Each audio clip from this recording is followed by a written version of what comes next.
New York. The deaths of designer Kate Spade and celebrity chef Anthony Bourdain have caused media organizations to look at how they cover suicide. It has also sparked discussion about whether more could be done to prevent copycat killings, without neglecting the duty to report news. Several outlets have publicized the 1-800-273-8255 suicide prevention hotline. People and Entertainment Weekly magazines are using it on their covers, and operators say the hotline has received the largest volume of calls in its history following the celebrity deaths. The Associated Press sent guidelines to its staff this week about how suicides should be reported, including new instructions on addressing suicide notes. The Poynter Institute, a journalism think tank, also publicized advice to news leaders. Some of the guidelines being discussed contradict the natural impulses of journalists. When some younger reporters at a major national news organization urged that the suicide hotline be publicized following last week's deaths, an editor said that it wasn't their job because "we're not social workers," said Kelly McBride, media ethicist for the Poynter Institute. She wouldn't identify the outlet. John Danishefsky, vice president and editor-at-large for Standards at the Associated Press, said, "Our responsibility is to keep people informed, but in a way that doesn't lead others to consider suicide." Danishefsky's message included a reminder to staff members that a 2015 entry in the app's influential style book said not to be too specific about the methods of suicide. Reporting that both Spade and Bourdain died by hanging last week was newsworthy, but in both cases the service went too far in some versions of the stories by describing the implement used in the deaths, he said. The information was removed from subsequent versions. Experts in suicide prevention say such details can be dangerous. There was a reported increase in the number of people who died by suicide using the same method as comedian Robin Williams after he died, McBride said. In most cases, the mistakes made by news organizations were early in the coverage, committed by people inexperienced in such stories, she said. It runs counter to what we know about storytelling, McBride said. We teach people to get the details, and the more details the better.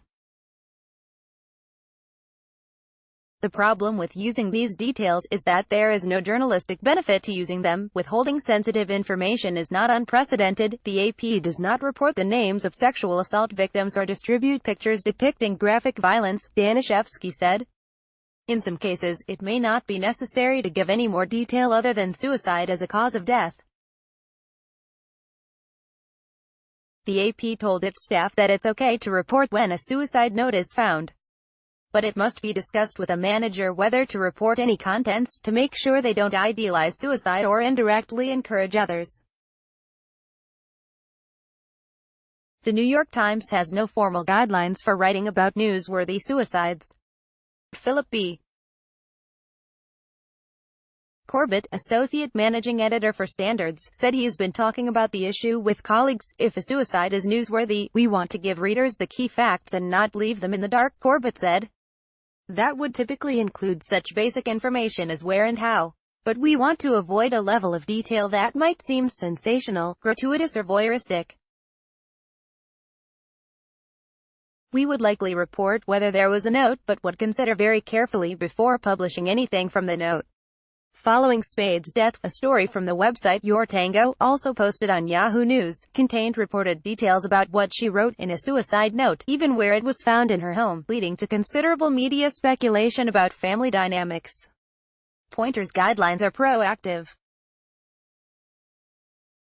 The think tank advises that news outlets avoid stating the means of death in the case of suicide and, if they must, include it low in the stories and not in headlines or social media. Poynter also said outlets should use neutral photos of the person who died. Images of a person who appears peaceful, calm and serene send a message that suicide will get you to that peaceful place, the guidelines say. Less widely studied is the impact of omnipresent news, constant updates that appear on a smartphone or repetitive coverage on 24-hour news networks. In a Huffington Post article titled My Suicide Week, Reliving Hell in the 24-Hour News Cycle, reporter Ashley Feinberg wrote about how the coverage affected her.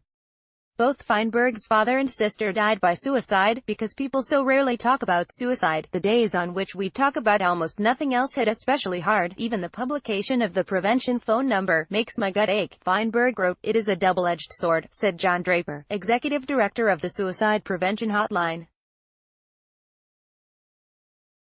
On some level you can turn it off or turn away, but it's something in the air and it's hard to avoid. Draper praised CNN for its coverage of Bourdain, star of the network's own Parts Unknown series. The personal stories told by people at the network about why they loved Bourdain and his work served as a reminder to people considering suicide about how their death would hurt people left behind.